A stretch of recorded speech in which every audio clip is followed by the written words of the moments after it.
Karis dan Shalom. Pembacaan firman Tuhan terambil dari lanjutan kitab Wahyu, pasal yang kedua, ayat 8 sampai 11. Wahyu pasal 2 ayat 8 sampai 11. Demikian bunyi firman Tuhan. Dan tuliskanlah kepada malaikat jemaat di Smyrna. Inilah firman dari yang awal dan yang akhir, yang telah mati dan hidup kembali. Aku tahu kesusahanmu dan kemiskinanmu, namun engkau kaya. Dan fitnah mereka yang menyebut dirinya orang Yahudi, tetapi yang sebenarnya tidak demikian. Sebaliknya, mereka adalah jemaat iblis. Jangan takut terhadap apa yang harus engkau derita. Sesungguhnya iblis akan melemparkan beberapa orang dari antaramu ke dalam penjara, supaya kamu dicobai, dan kamu akan beroleh kesusahan selama 10 hari. Hendaklah engkau setia sampai mati, dan aku akan mengaruniakan kepadamu mahkota kehidupan. Siapa bertelinga, hendaklah ia mendengarkan apa yang dikatakan Roh kepada jemaat-jemaat. Barang siapa menang, ia tidak akan menderita apa-apa oleh kematian yang kedua. I'm going to also read in English. Revelation chapter 2, verse 8 to 11. To the angel of the church in Smyrna write, these are the words of him who is the first and the last, who died and came to life again. I know your afflictions and your poverty, yet you are rich. I know the slander of those who say they are Jews and are not, but are a synagogue of Satan. Do not be afraid of what you are about to suffer. I tell you, the devil will put some of you in prison to test you, and you will suffer persecution for 10 days. Be faithful even to the point of death, and I will give you the crown of life. He who has an ear, let him hear what the Spirit says to the churches. He who overcomes will not be hurt at all by the second death. So far the reading of the scripture. Demikianlah jauh pembacaan firman Tuhan. Diberkati bagi setiap anak Tuhan yang membaca, yang mendengar, dan melakukan firman Tuhan. Setia sampai mati. Be faithful until the point of death. Setia sampai mati. Itu yang Tuhan Yesus minta kepada jemaat di Smyrna. Tuhan Yesus mengatakan demikian karena memang dia juga setia bahkan sampai mati. untuk kita jemaatnya. Pembacaan firman Tuhan dari kitab Wahyu pasal 2 ayat 8 sampai 11 memberikan suatu gambaran yang berbeda dengan jemaat di Efesus yang kita lihat dalam pasal 2 ayat 1 sampai ayat yang ke-7. Dari ketujuh jemaat yang menjadi arah tujuan surat-surat Tuhan Yesus, jemaat di Smyrna dan jemaat di Philadelphia merupakan dua jemaat yang memiliki spesifikasi kekhususan tersendiri dibanding dengan 5 jemaat yang lain yang di Asia Kecil. Kekhususan atau spesifikasi yang saya maksudkan yaitu bahwa kedua jemaat ini tidak mendapat ancaman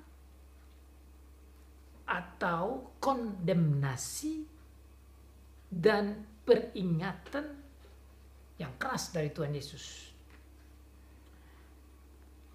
Mereka mendapat perhatian, mereka mendapat pujian, mereka mendapat encouragement atau eksortasi, semangat, namun tidak ada kondemnasi, tidak ada penyalahan, tidak ada kata-kata negatif dari Tuhan Yesus. That is quite amazing to see that these two churches of Smyrna and Philadelphia didn't have any negative sentences from our Lord Jesus Christ compared to the other 5 churches.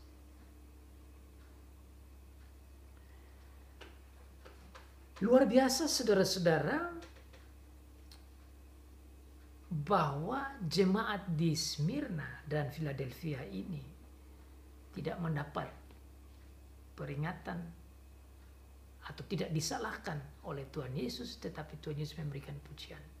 Dan kita bisa belajar bersama-sama bagaimana kehidupan mereka di tengah-tengah ancaman dan ujian, di tengah-tengah kesulitan dan penderitaan. Namun mereka tetap setia.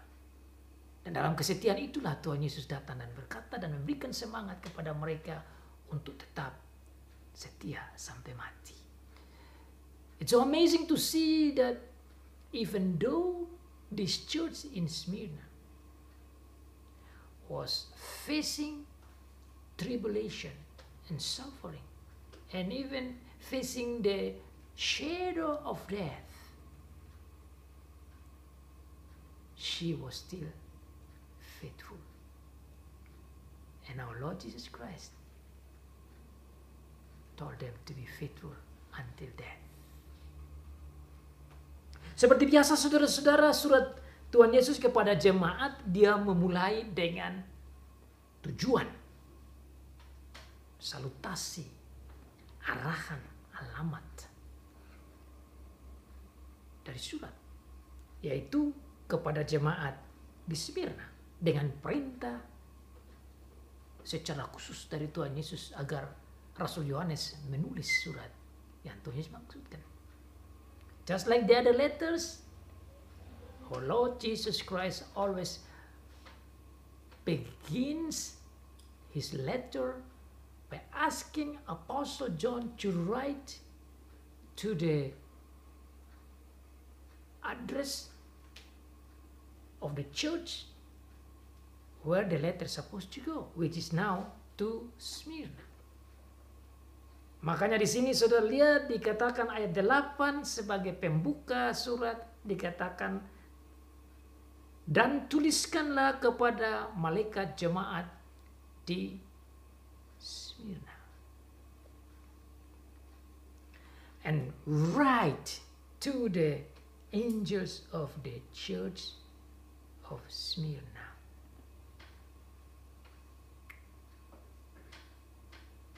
Write, tuliskanlah. Sebuah imperatif, sebuah perintah yang diperintahkan oleh Tuhan Yesus. Jadi ini bukan keinginan, kemauan, inisiatif dari Yohanes. Sama seperti surat-surat yang lain. Tetapi ini adalah perintah, inisiatif, tindakan dari Tuhan Yesus.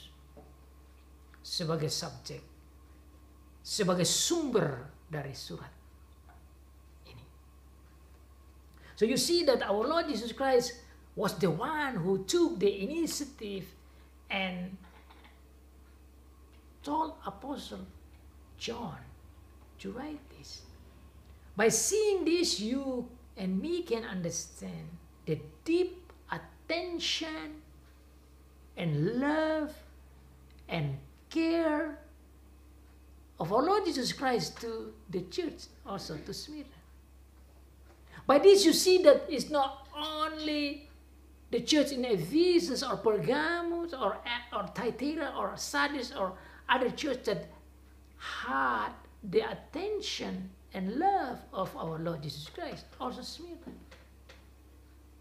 So you and me can learn about the love and the care and the attention of our Lord Jesus Christ. Jadi saudara, dengan kalimat ini sekali lagi kita belajar betapa dalamnya perhatian dan kasih dan pedulinya Tuhan Yesus kepada gereja di Smyrna. Bukan saja gereja di Efesus, bukan saja gereja di Pergamus, bukan saja gereja di Thyatira dan lain sebagainya. Gereja di Smyrna ini pun mendapat perhatian. Seperti kita telah dengar bahwa angka 7 gereja menunjukkan kegenapan, kepenuhan gereja dalam arti seluruh gereja. Maka kita boleh menarik kesimpulan dengan adanya perhatian Tuhan Yesus kepada gereja di Smyrna dan 7 gereja yang ada, maka Tuhan Yesus juga memperhatikan gereja saudara dan saya. Memperhatikan anggota gereja satu persatu. So he says that he loves the church. He is looking after the church by saying rights to the church. That means he loves each of the church. He pay attention. Not only church as an organization, but also church as a member. Members, even member of the church. One by one, member by member. Write to the angel of the church in Smyrna. Tuliskanlah dan kasih dan kirim kepada malaikat jemaat. Istilah yang sama yang dipakai di semua gereja, malaikat jemaat. Kata malaikat menunjukkan yang diutus. Malaikat menunjukkan hamba Tuhan. Malaikat menunjukkan gembala dari gereja. Dari kata malak atau angel. Jadi Tuhan Yesus menyuruh Rasul Yohanes untuk menulis isi hatinya dan dikirim kepada gembala, pemimpin gereja di Smyrna, agar supaya pemimpin gereja, gembala Tuhan, gembala dari gereja itu, hamba Tuhan, membacakan surat dari Tuhan Yesus kepada jemaat. Tugas pemimpin gereja membaca surat itu dan menjelaskan kepada mereka. Dari sini kita melihat bagaimana caranya Tuhan memperhatikan gereja lewat hamba-hamba Tuhan. Jadi Tuhan Yesus tidak saja memperhatikan gereja, tetapi juga melihat hamba Tuhan sebagai alat dalam tangannya. Maka tidak saja ditulis surat kepada gereja, tetapi surat kepada gereja lewat hamba Tuhan. This is very important for you and me to learn that when our Lord Jesus Christ asked Apostle John to write that letter of our Lord Jesus Christ to the church, even though the point is for the members of the church, but it goes through the leader of the church. Then you can see that the leaders of the church are also under the controls of our Lord Jesus Christ. Jadi kita lihat di sini bahwa bukan saja anggota gereja yang diperhatikan dan dikasihi dan dipedulikan oleh Tuhan Yesus, tetapi pemimpin gereja juga. Makanya saudara, kalau saudara banding dengan kitab Efesus, maksud saya pasal 2 kepada jemaat di Efesus, dikatakan di sana bahwa Tuhan Yesus memegang ketujuh bintang di tangan kanannya dan berjalan di atas ketujuh kaki tiang.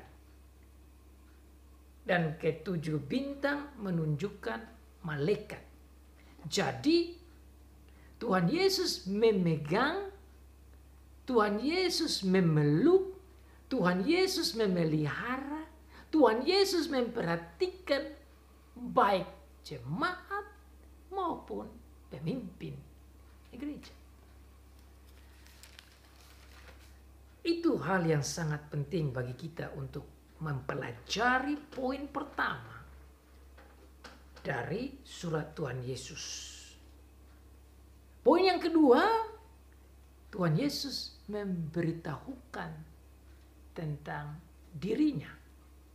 Self-designation. Self-designasi. Pernyataan diri Tuhan Yesus. Siapakah dia? Dan setiap kali Tuhan Yesus mengirim surat kepada setiap gereja, pernyataan dirinya itu selalu berbeda, disesuaikan dengan konteks dan kondisi dari jemaat yang ada pada waktu itu, dan menunjukkan betapa dia tahu dan dia mau memberikan hiburan dan kekuatan kepada mereka. Every time when our Lord Jesus Christ gives his self-designation, he always let the church know about who he is, his power, himself, that connect with the situation and condition of the church itself. So you see here, the church in Smyrna was facing the tribulation and suffering and persecution, even facing the shadow of death and even death.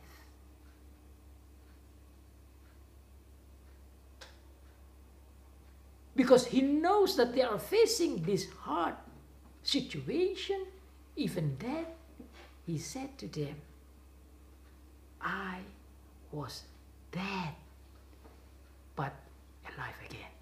So you see the connection between the situation and Jesus' self-designation.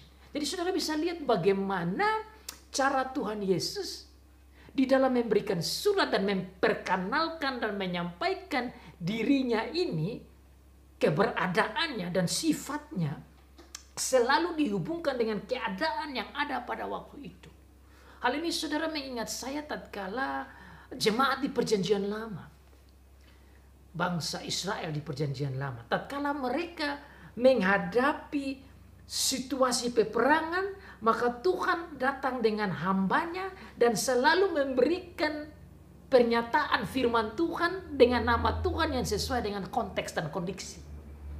Jadi misalnya kalau bangsa Israel lagi pergi berperang, mereka membutuhkan kekuatan yang hebat, maka nama Tuhan itu disampaikan sebagai Allah yang perkasa. Misalnya Yahweh Sabaoth itu Allah yang hebat dan kuat sekali. Itu kata nama Allah itu diberikan supaya jemaat, supaya bangsa Israel mau perang, ingatlah bahwa engkau punya Allah yang kuat dan perkasa. Itu caranya Tuhan. Tatkala jemaat membutuhkan penghiburan dan sudah tergoyang imannya, maka hamba Tuhan datang dan menyampaikan penghiburan dengan mengingatkan mereka tentang Tuhan dengan nama misalnya Tuhan sebagai Allah yang setia. Maka nama Tuhan misalnya namanya sebagai Allah Yahweh disampaikan. Inilah firman Tuhan Allah Yahweh. Yahweh artinya aku adalah aku. Jadi nama Tuhan selalu disampaikan sesuai dengan konteks dan kondisi dan kebutuhan spiritual, psychological yang dibutuhkan oleh jemaat. Jadi Tuhan Yesus juga buat di sini yang sama. So our Lord Jesus Christ did the same thing as what happened in the Old Testament. Giving, telling his people about himself with the situation that they are facing, so that they can get the comfort and be strengthened by the word of God, and so they can be faithful. That's why you see here, agar supaya mereka menjadi setia. Jadi saudara melihat di sini bagaimana dalamnya kasih Tuhan, bagaimana dalamnya perhatian Tuhan, bagaimana dalamnya kepedulian Tuhan Yesus bagi gereja dan bagi pemimpin-pemimpin gereja. Hanya dengan menyebut namanya dan dirinya sudah memberikan hiburan yang luar biasa. Sekali lagi saudara melihat dalam konteks jemaat di Smyrna ini menghadapi bayang-bayang maut, bahkan menghadapi kematian. Dan mereka ada jemaat yang mati syahid, martir oleh karena penganiayaan. Tapi karena Tuhan Yesus mau menolong mereka supaya mereka setia sampai mati, Dia datang menghibur mereka dengan menyampaikan dirinya sebagai yang sudah mati tetapi yang hidup kembali. Tujuannya apa? Supaya kalaupun engkau sampai mati gara-gara imanmu, setialah sampai mati. Karena saya juga setia sampai mati. Maunya Tuhan Yesus agar jemaat tidak tergoncang imannya. Di sini saudara melihat betapa Tuhan Yesus tidak membiarkan dan meninggalkan jemaat atau anggota gereja atau gereja berjalan sendiri. Our Lord Jesus Christ never leaves or forsakes the church, the member of the church in their situation, even facing the death, even facing the persecution. And in order to give them comfort, he said, "You be faithful unto the point of death, because you remember me. I was also facing that. And I was faithful until death. But I alive again. Why he say that? He want to say that you also will be alive again. Because you are with me and I overcome the death. You also will overcome the death and will be rose again to live again. Dia mau mengatakan bahwa kalaupun kamu menghadapi kematian, penganiayaan dan sampai mati sekalipun, setialah sampai mati. Karena saya pun menghadapi itu dan saya setia sampai mati. Tetapi bukan saya mati terus, tapi saya hidup kembali. Makanya dikatakan di sana, inilah firman dari Dia yang telah mati dan hidup kembali. Dengan berkata hidup kembali, Tuhan Yesus mau memberikan hiburan kepada jemaat yang menghadapi maut, bahwa engkau tidak harus takut itu kematian, karena kalaupun engkau mati, engkau pun akan hidup kembali bersama dengan saya. Bagi saya ini hiburan yang luar biasa. For me this is a deep comfort for all the believers, for all the members of church, for all who believe in Jesus and follow Him as the Lord, as the Messiah, as the Son of God, as the Savior. Once you believe in Jesus, you will overcome and you will be able to face the death. Because even though you died, you will be alive. You will be living again. Just like what Jesus said in here. Bukan saja itu saudara-saudara, dia juga katakan bahwa saya ini yang awal dan yang akhir. I am the first and the last. These are the words of Him who is the first and the last. Why he say that in here like that? He wants to give comfort and strengthen the church. That He is God. He is the one who controls the history of the church, the history of each of the member of the church. He is the one who controls the government. He is the one who controls the universe. He is the one who organizes and rules everything. Just like he said before, I am the Alpha and Omega. Ini saudara-saudara dengan perkataan self-designasi, pernyataan diri dengan mengatakan saya adalah yang awal dan yang akhir.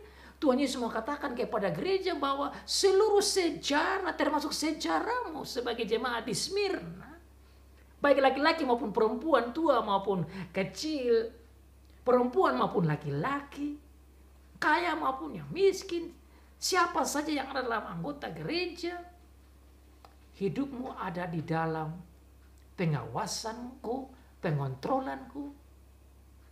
Bahkan semua pemerintahan, semua dunia, semua yang terjadi di surga dan di bumi ada di dalam tangan pengawasan pemerintahan saya. Makanya saudara, tatkala jemaat ini menghadapi ancaman dari pemerintahan Romawi, mereka bisa mengingati di bahwa pemerintahan Romawi pun ada di dalam tangan Tuhan Yesus.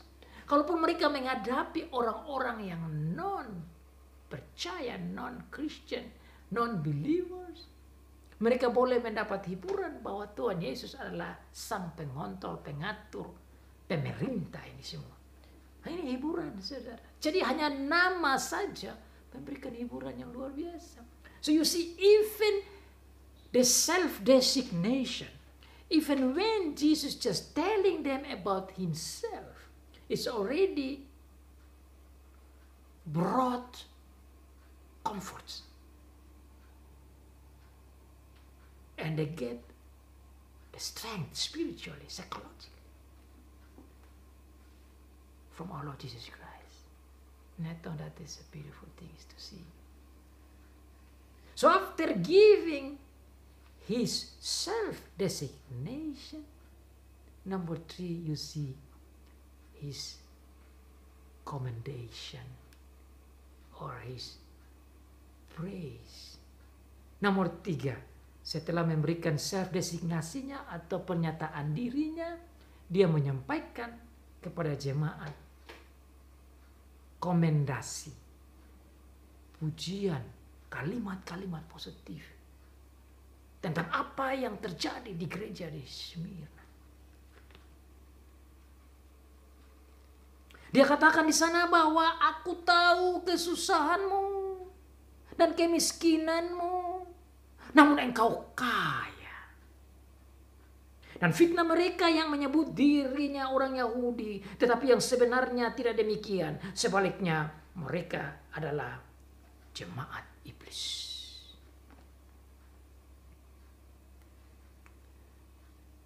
Komendasi atau pujian atau kalimat-kalimat positif dari Tuhan Yesus ini menurut saya luar biasa. Tuhan Yesus senang dengan keadaan mereka. Senang dalam arti situasi iman. Kesetiaan mereka itulah yang menyenangkan hati Tuhan Yesus. Dan Tuhan Yesus menyatakan itu. Dan Tuhan Yesus bisa katakan ini karena dia tahu. Kalau dia manusia saja, seperti yang banyak orang katakan bahwa dia manusia saja. Bagaimana dia bisa tahu ini? How is it possible if he is only man? He could know the situation and condition of the church in Smyrna. He must be a God. And of course, he is a God. That's why he said, I know. And that's why the name that he is given on the top, it shows that he is God. That's the name of God, who is, was, and who is to come. Who is the Alpha and Omega. That is the name of God. It's not man. Jadi di sini saudara melihat bahwa dengan ayat 9 menunjukkan lagi betapa dia adalah Allah. Yang ada, yang sudah ada, dan yang akan datang, dan yang mengontrol. Ini menunjukkan dirinya sebagai Allah yang sejati. Dan sebagai Allah yang sejati itulah dia mengetahui. Oleh karena dia ketahui keadaannya, maka dia menyatakan apa yang dia tahu. Because he knows, then he tells them what he knows. How can he know? Because he is God. Otherwise, it's not possible. Karena dia Allah, maka dia tahu. Dan karena dia tahu, dia katakan isi yang dia tahu. Apa yang dia tahu, dia katakan, aku tahu kesusahanmu dan kemiskinanmu. I know your afflictions and your poverty. Ada 2 poin di sana. Afflictions and poverty. Saya tahu kesusahanmu dan saya tahu kemiskinanmu. Dengan berkata saya tahu tentang gereja di Smyrna, saudara dan saya bisa menarik kesimpulan bahwa dia juga tahu keadaan kita. Karena dia Tuhan. Maka dia adalah Allah yang sejati dan manusia sejati. Manusia sejati itu ya dia mati dan dia hidup kembali. Allah sejati ya sudah ada dan yang ada dan yang akan datang. Yang awal dan yang akhir. Alfa dan Omega. Itulah menunjukkan kealahannya yang maha tahu. Dan oleh karena itu dia katakan dia tahu kesusahan dan kemiskinan jemaat. Yang membuat saya belajar betapa hiburan yang Tuhan kasih adalah kalimat selanjutnya dia katakan, saya tahu kesusahanmu, saya tahu kemiskinanmu, namun engkau kaya. Wow. How could that happen? Why did Jesus say that? Bagaimana Tuhan Yesus bisa katakan miskin kok kaya, susah kok kaya? Ini kan satu statement yang contradiction. This is a contradiction statement.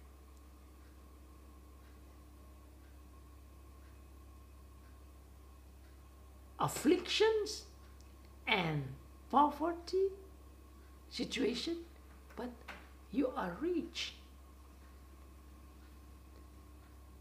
Biasanya orang kalau miskin itu tidak mungkin kaya. Wah, miskin bagaimana kaya?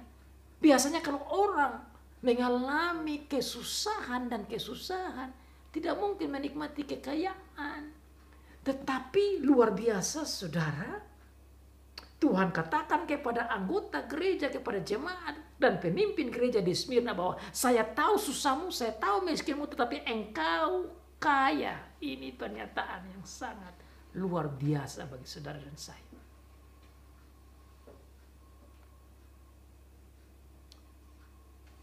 Saudara yang mengalami kesusahan oleh karena iman, saudara dengar baik-baik. Karena orang yang susah dalam iman, oleh karena iman dia dapat susah. Bagi Tuhan itu adalah satu kekayaan. If you have affliction and have hard time because of following Jesus, Jesus says you are rich. Again, you are rich even though you are in facing afflictions. You are rich even though you are poor or in poverty. Living in poverty. Nah, kalimat ini saudara mengingatkan saya tentang apa yang Tuhan Yesus katakan di dalam kitab Matius pasal 5. You can go with me in Matthew chapter 5. When Jesus talking about the word of blessings or Jesus or beatitudes. He says there, blessed are he who is poor in front of God, because they are the one who has the kingdom of God. They owns the kingdom of God. Jadi saudara, kalau banding dengan ayat ini, saudara bisa lihat kenapa mereka yang miskin di dalam Tuhan di Smyrna, padahal harusnya mereka kaya, karena kalau saudara lihat di Smyrna, ini kota yang kaya raya. Itu satu kota bahkan begitu kaya dan manisnya. Ada jalan yang disebut jalan emas, ada berbagai macam perkembangan. Bahkan begitu banyak uang di sana sehingga mereka membangun kuil-kuil begitu banyak di sana. Jadi ini kota yang kaya. Jadi seharusnya mereka juga kaya secara material. Tetapi karena iman mereka menjadi miskin. Karena iman mereka dapat susah. Dan oleh karena iman dan mereka jadi miskin dan susah, Tuhan Yesus katakan, "Yuk, tidak usah khawatir dengan kesusahan dan kemiskinan itu, karena dalam kemiskinanmu engkau kaya." Kenapa kaya? Karena you has the kingdom of God. Kingdom of God is yours. That's why for Jesus, you are not poor. You are not living in poverty. You are rich. Jadi saudara-saudara, kalau saudara belajar ini, saudara dan saya bisa rasa terhibur bahwa mengikut Tuhan, kalaupun miskin, kalaupun dapat kemiskinan dan susah oleh karena orang menyusahkan kita dan kita jatuh miskin karena iman, saudara jangan bersusah hati. Karena bagi Tuhan yang miskin itu dia kaya. Ini kan terbalik dengan orang-orang yang mengajarkan bahwa yang ikut Tuhan pasti kaya. Padahalnya orang-orang ini yang setia ikut Tuhan tapi miskin. Namun bagi Tuhan yang miskin secara material, mereka kaya secara spiritual. Amazing, isn't it? So you follow God, you don't have to be rich. Even though you are poor materially, Jesus says you are rich spiritually because you have the kingdom of God. Amazing, isn't it? I found this is quite amazing. Poor but rich. Affliction but rich. Suffering but rich. Only if you are in Jesus, you can say that and you can have that. Hanya kalau kita ada di dalam Tuhan Yesus, hanya kalau kita beriman pada Tuhan Yesus, hanya kalau kita ikut Tuhan Yesus sajalah kita bisa nyatakan bahwa saya kaya meskipun saya menderita. Saya bisa katakan bahwa saya kaya meskipun saya miskin. Saya bisa katakan bahwa saya berbahagia meskipun saya di dalam kesulitan. Makanya saudara, Rasul Paulus mengerti ini juga. Sehingga tatkala dia menghadapi kesulitan sampai dipukul, dianiaya, dipenjara dan lain sebagainya, dia menulis surat kepada jemaat di Filipi. Dia dalam kesusahan, dia katakan, bersukacitalah, bersukacitalah. Dan sekali lagi aku katakan, bersukacitalah.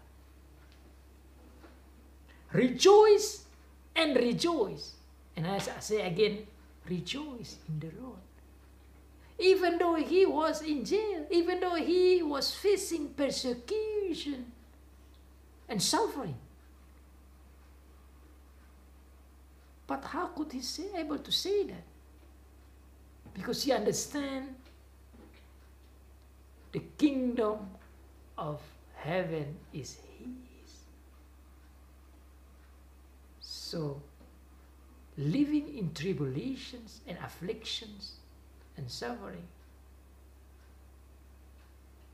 is a rich situation, and actually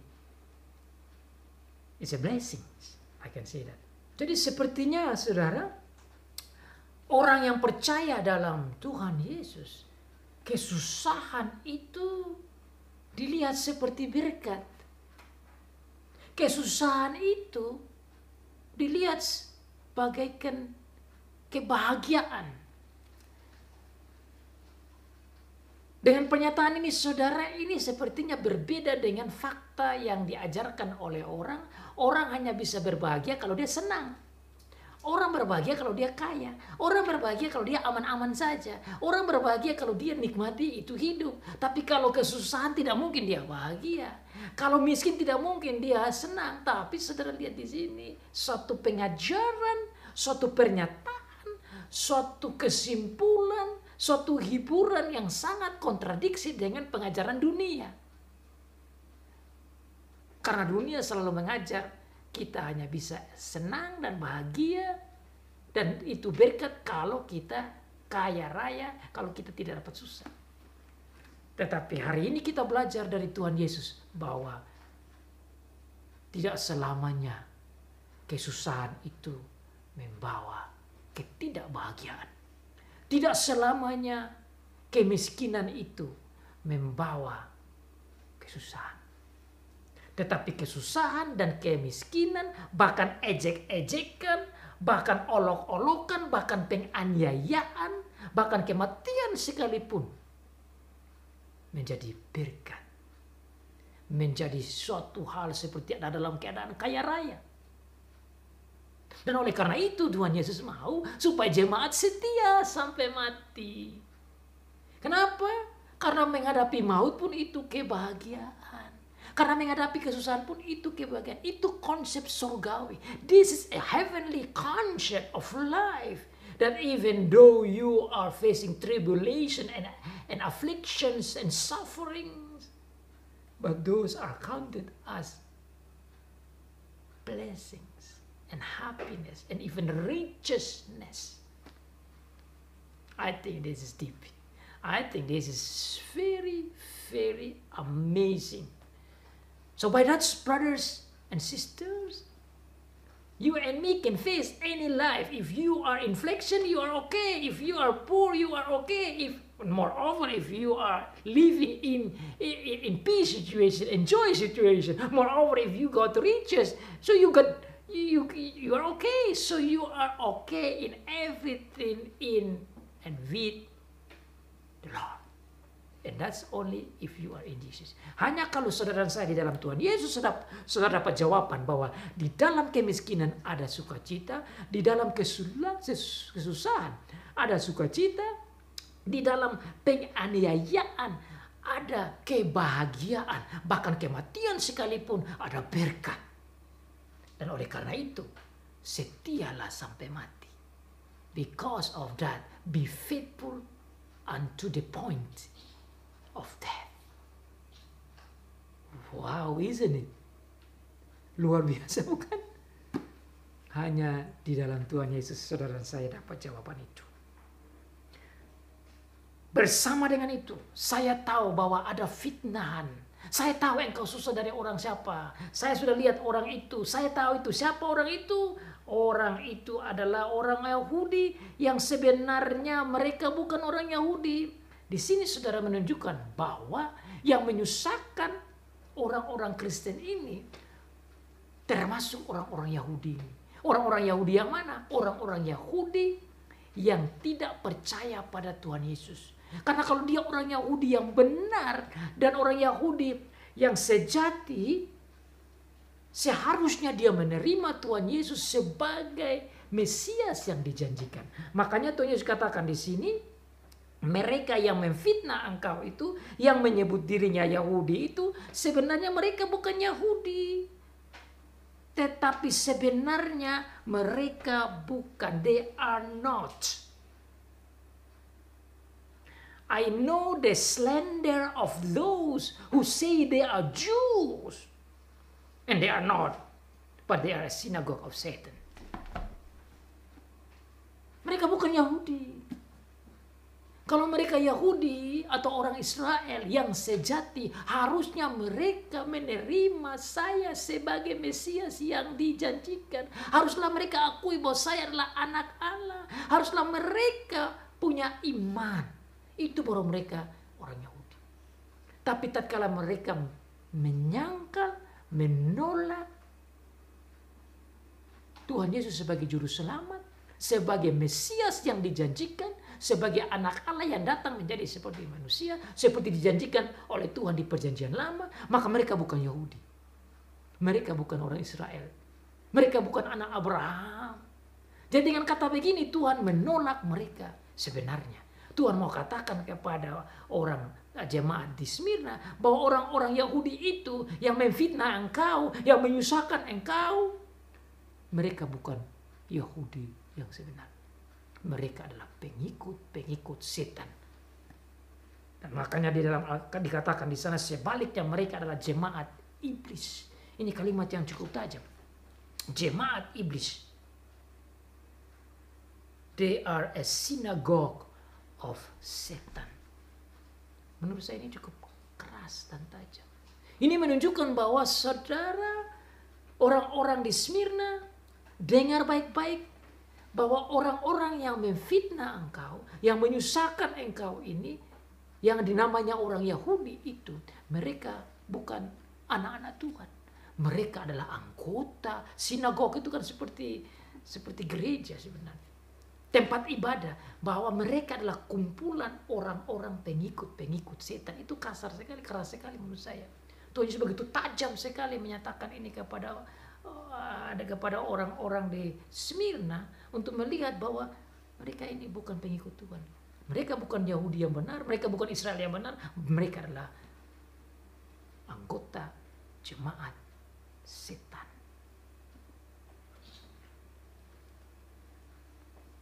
Saya tatkala baca sejarah sedikit tentang apa yang terjadi waktu itu, dikatakan bahwa orang-orang Yahudi ini begitu, yang tidak percaya itu, yang tidak menerima Tuhan Yesus ini, mereka begitu jahat terhadap orang-orang Kristen. Bahkan diceritakan di sana salah seorang pemimpin gereja yang namanya Polikarpus, yang dibakar hidup-hidup di depan begitu banyak orang. Itu juga disusahkan oleh orang-orang non percaya, termasuk orang Yahudi. Bahkan dikatakan ada orang-orang Kristen yang lain yang dianiaya, yang dibakar dan disusahin itu.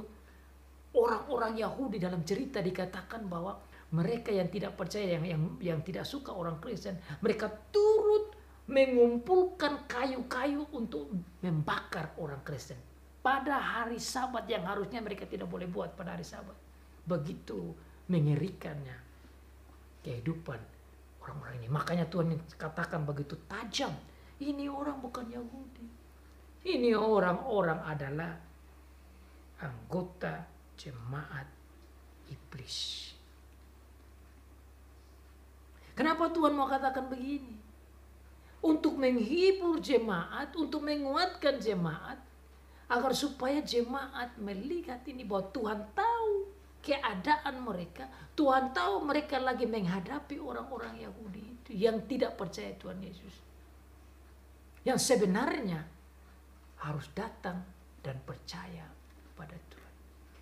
Tetapi Tuhan mau memberikan mereka semangat dan kekuatan dan hiburan bahwa mereka menghadapi hal ini di dalam iman dan setia sampai mati.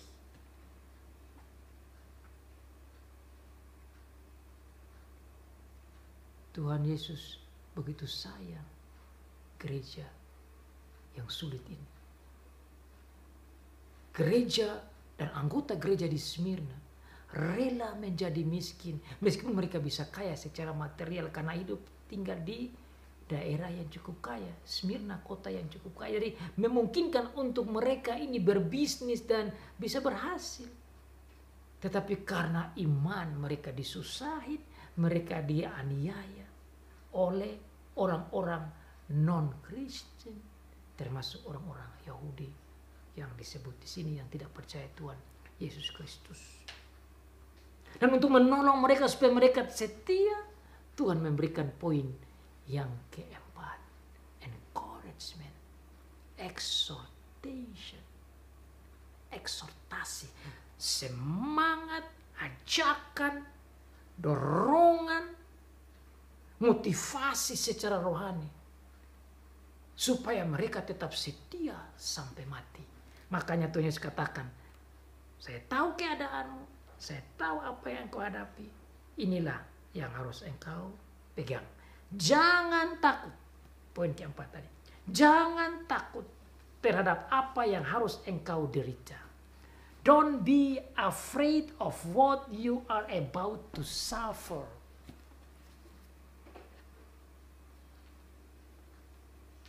That shows that he knows.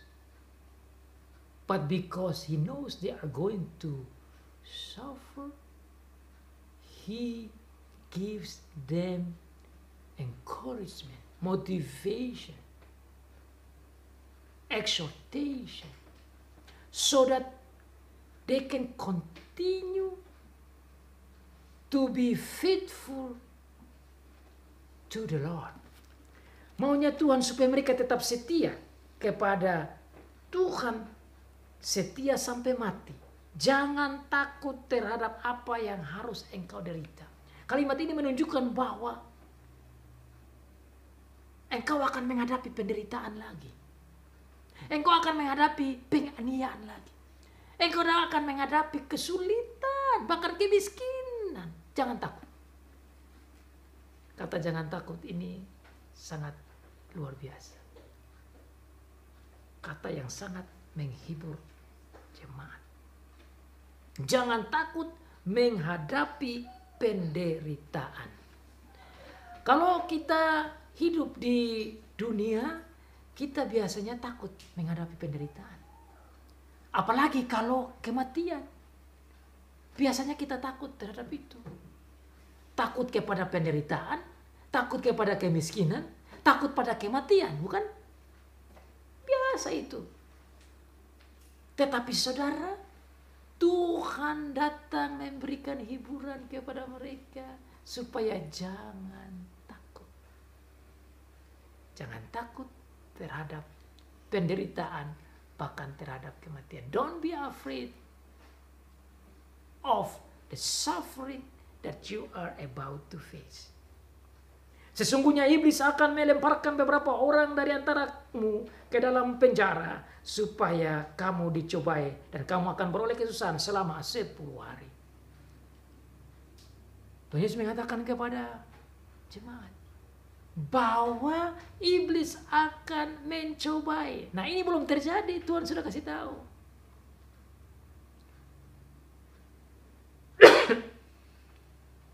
Kalau dia bukan Tuhan, tidak mungkin dia tahu sebelum apa yang terjadi. Tapi karena dia Tuhan, sebelum penderitaan itu terjadi, sebelum iblis datang dan bikin susah lagi lebih berat, dia tahu dan dia kasih tahu. Supaya mereka setia sampai mati.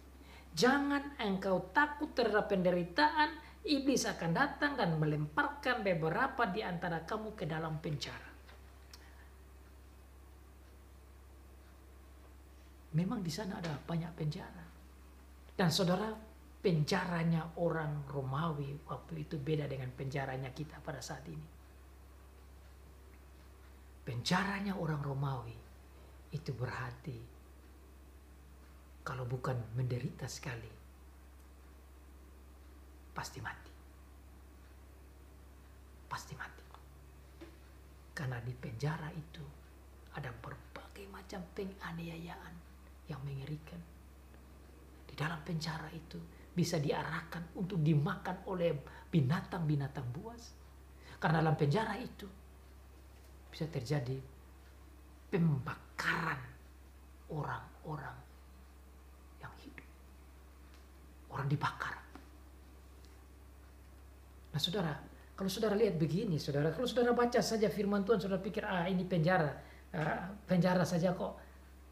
Oh, this is not a little fun jail like what we are seeing in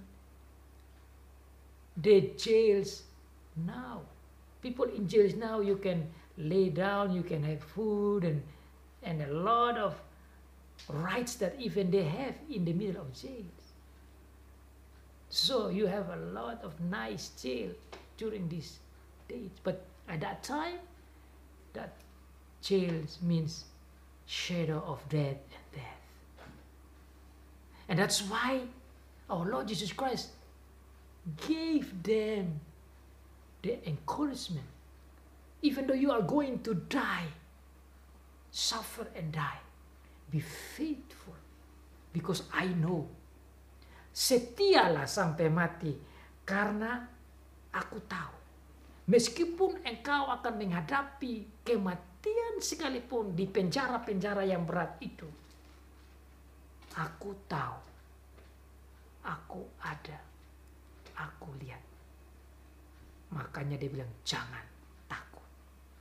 Setialah sampai mati. Setia sampai mati.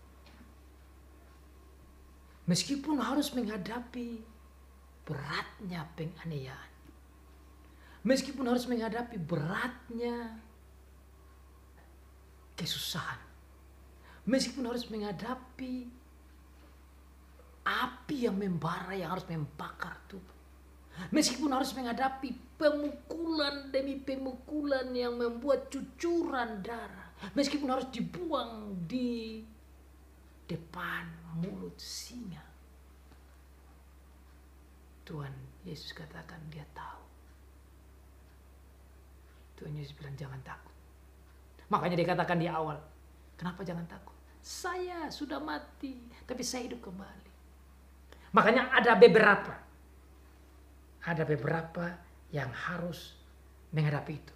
Saya ingin menggarisbawahi kata beberapa, karena kata beberapa berarti tidak semua. So you see here when it says some of you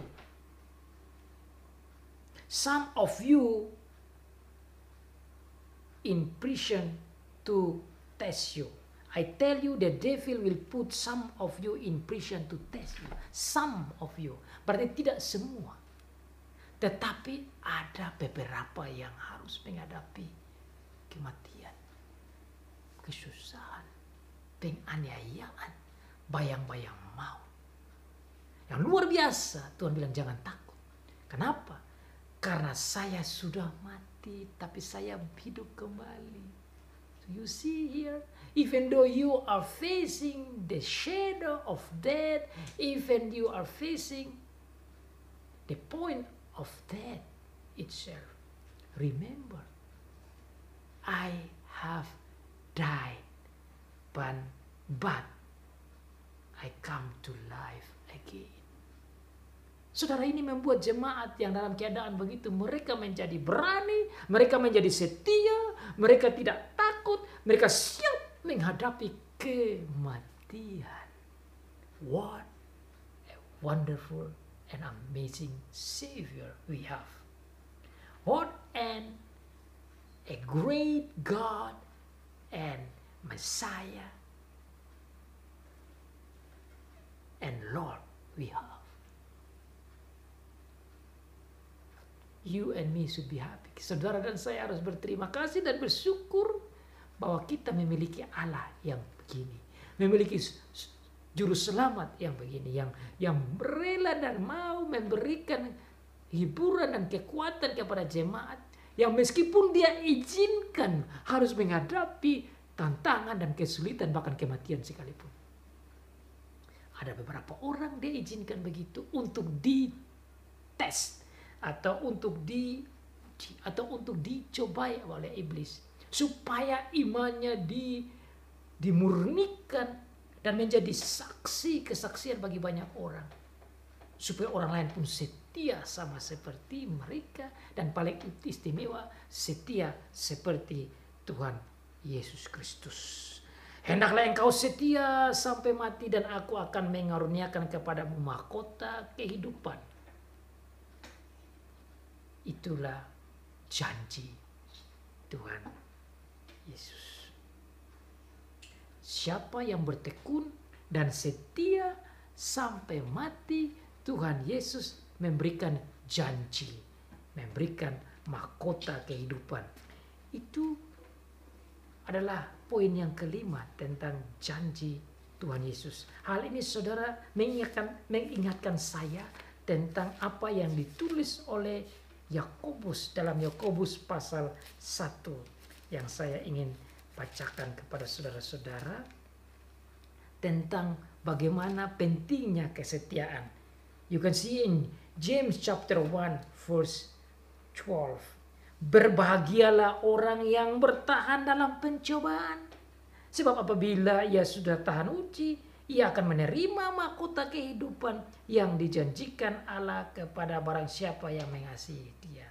Blessed are he who be faithful in the temptation, because when he is faithful, he will get the crown of life that being promised of God. Akan menerima mahkota kehidupan yang Tuhan janjikan. Ini merupakan janji dari Tuhan. Dan Tuhan katakan, siapa yang bertelinga, hendaklah ia mendengar apa yang dikatakan Roh kepada jemaat. Dan dia yang menang tidak akan menderita apa-apa oleh kematian yang kedua. Itu juga janji. Semangat diberikan dan janji diberikan, bahwa tidak akan mengalami kematian yang kedua. Maksudnya apa? Yaitu neraka. Tidak akan mengalami siksa neraka. Makanya kalaupun engkau mati, engkau menderita sampai mati, ingat, engkau tidak akan menderita di dalam hukuman neraka itu. Tetapi engkau akan mendapat mahkota kehidupan. Tidak lain yaitu rumah Bapa yang disiapkan oleh Tuhan Yesus.